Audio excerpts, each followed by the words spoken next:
नीचे दी गई कहानी भानुमति एक विस्तृत कथा है जिसमें रोमांच, संघर्ष और प्रेरणा का मिश्रण है। भानुमति एक साहसी नारी की गाथा भूमिका प्राचीन भारत के एक समृद्ध राज्य अवंतीपुर में एक बुद्धिमान और साहसी राजकुमारी भानुमति का जन्म हुआ था। वह सिर्फ अपनी सुंदरता के लिए ही नहीं, बल्कि अपनी कुशाग्र बुद्धि, वीरता और न्यायप्रियता के लिए भी प्रसिद्ध थी। उनके पिता महाराज वर्धमान राज्य के एक निडर और न्यायप्रिय शासक थे, जबकि माता रानी देवकांता एक विदुषी महिला थीं। भानुमति को शस्त्र विद्या, राजनीति और साहित्य में निपुण बनाया गया था, लेकिन उनकी सबसे बड़ी विशेषता थी उनका अदम्य साहस और दृढ़ संकल्प, जिससे वह आने वाली कठिनाइयों से टकराने के लिए सदैव तत्पर रहती थीं। प्रारंभ संकट की आहट। अवंतीपुर का पड़ोसी राज्य कांची एक लंबे समय से शांति संधि के तहत था, लेकिन कांची के राजा रुद्रसेन ने अचानक इस संधि को तोड़कर अवंतीपुर पर आक्रमण कर दिया। युद्ध की घोषणा होते ही राज्य में भय का वातावरण छा गया। महाराज वर्धमान अपनी सेना संग युद्ध भूमि में जाने की तैयारी कर रहे थे, तभी शत्रु की एक टुकड़ी ने महल पर अचानक हमला कर दिया।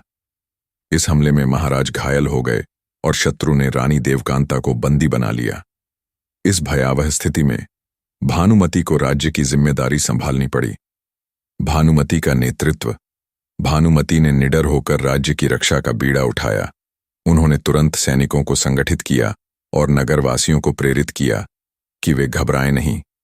युद्ध नीति और कूटनीति की समझ रखने वाली भानुमति ने अपनी बुद्धिमत्ता से कई चालें चलीं। उन्होंने एक गुप्त योजना बनाई। कुछ सैनिकों को गुप्त मार्ग से कांची भेजा ताकि वे रानी देवकांता को मुक्त करा सकें। साथ ही उन्होंने एक संदेशवाहक के माध्यम से कांची के सेनापति को एक झूठा संदेश भिजवाया कि अवंतीपुर के मित्र राज्यों की विशाल सेना मदद के लिए आ रही है। यह सुनकर कांची की सेना भ्रमित हो गई और असमंजस में आ गई।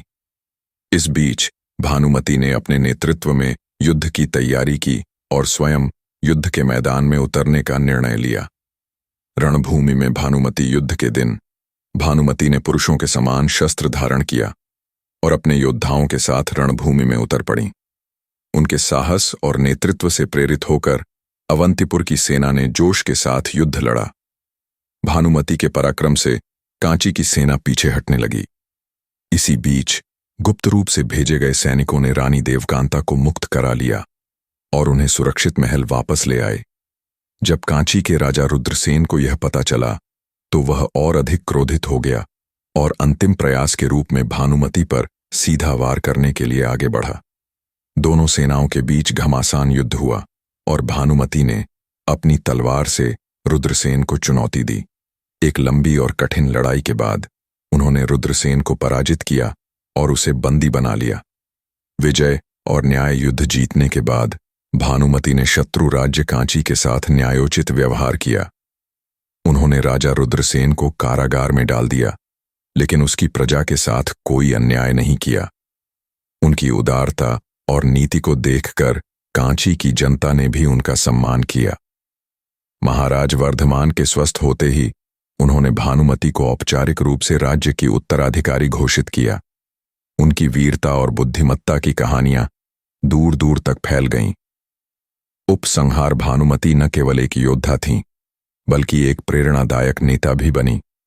उन्होंने यह साबित कर दिया कि नारी केवल कोमलता का प्रतीक नहीं, बल्कि शक्ति और साहस का स्वरूप भी होती है। उनके जीवन की कहानी आज भी लोगों को संघर्ष, साहस और नेतृत्व की प्रेरणा देती है। जो अपने लक्ष्य के प्रति अडिग रहते हैं, इतिहास उनके नाम लिखता है। अगर आपको कहानी में कुछ बदलाव या विस्तार चाहिए तो बताइए।